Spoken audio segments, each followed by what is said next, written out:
Today in this video, I'm going to show you how to extract code from GitHub. So without wasting any more time, let's start our today's video. Extracting code from GitHub is a straightforward process. Here's how you can do it. Go to your web browser and search GitHub's website. Go to their website. Go to the GitHub repository you want to download. At the top of the repository, click the green code button. Select download zip from the drop-down menu. This will download the entire repository as a zip file to your computer. Now install Git. Make sure you have Git installed on your computer.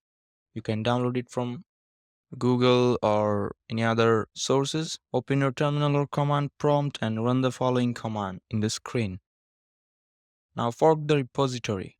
Click the fork button at the top right of the repository page. This will create a copy of repository under your GitHub account. Use the same cloning steps as above, but with the URL of your forked repository.